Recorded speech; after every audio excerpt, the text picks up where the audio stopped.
Picture this, a dark, rainy morning. You wake up in a hospital bed, nurses attending to your drip to help dampen the effects of whatever you took. The smell of an inpatient facility. You know you are in a place you shouldn't belong, at least that is what is expected of you. What is now the aftermath of a failed attempt. The stigma builds because everybody knows. Disappointment from your family, close relatives. You are an abhorrent failure who let themselves go. You know it's not explicitly stated, but it's definitely implied. It's because of all those, they say, your pills, drinking, combustible plant matter, everything under the sun that wasn't what was expected is the apparent cause of this dilemma. You used to be an amazing student when you were younger, straight A's and the approval of your parents, everything that mattered, right? Perhaps it was this very expectation that you were to live up to. Now unfulfilled, it drives you deeper into a pit that you just cannot climb out of, no matter how hard you try. The thought of it is unbearable. Most days before seemed to just float by when it started getting worse. School days were unfulfilling, and the classroom humor just didn't have the same feel to it. You pass through the motions of the day, get up, although not elegantly nor swiftly. It takes a few moments to hours to finally process the ever so familiar state of awaking to a conscious mind. The world seems to float by as you're crammed into the pilot seat of your own mind, passively observing while your body does the thing.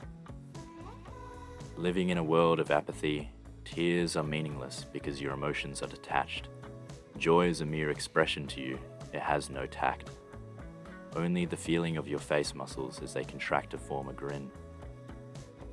This would usually stem from a crude joke told by one of your chums at the lunch table. The same comedic relief you would participate in making, but now your focus remains to be inside your own mind, staring off into a land of nowhere as what appears to be from an outsider's perspective. Knees weak, arms are heavy, there's vomit on your sweater already. You chuckle to yourself, looking downward. Mum's spaghetti. The porcelain throne, now coated in a layer of bile. Dinner a few hours ago and a chalky white compound. The sting of acid mixed with ethanol burns on its way up as you dry retch over and over. This moment, as you feel the inside of your head pushing its way out, a familiar yet pungently stale liquid, precursor to every heave. For some of you, you might be quite upset with these descriptions having triggered some unpleasant thoughts or feelings within you. You might not grasp what depths the human psyche can fall into. Those who were seen dancing were thought to be insane by those who could not hear the music. The fish are already dead, yet people try to help you look for them. How does someone end up like this? Furthermore, why are more people ending up like this? Some less lucky than others.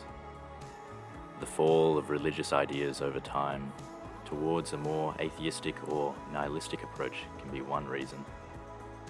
A generational tenure to question past notions and structures of thought, ideas that once quelled anxieties brought on by existential questioning. Blessed are those who hunger and thirst for righteousness, for they will be filled. Meaning derived from hope when lost is no more.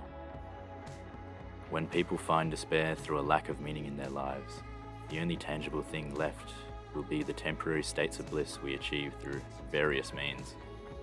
For a person who turns to drugs as a means of escapism often sees it as a way of filling an existential void left by a life led unfulfilled and ultimately meaningless. When a dread becomes baseline, the hedonic treadmill becomes ever steeper.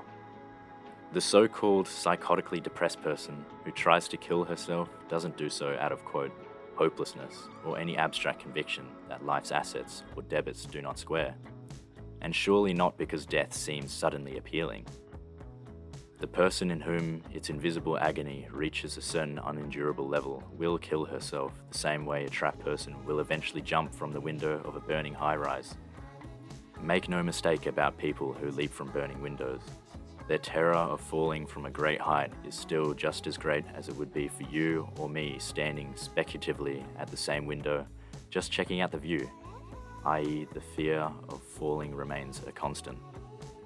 The variable here is the other terror, the fire's flames. When the flames get close enough, falling to death becomes the slightly less terrible of two terrors. It's not desiring the fall, it's terror of the flames. And yet nobody on the sidewalk, looking up and yelling, "Don't," and "Hang on," can understand the jump. Not really. You'd have to have personally been trapped and felt flames to really understand a terror way beyond falling.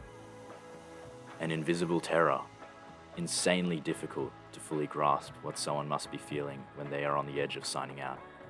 Some people often believe that being depressed must look like someone staring at a wall or unable to leave their bed for days on end. But the most terrifying aspect is that only a small minority of cases that lead to suicide display obvious or stereotypical warning signs.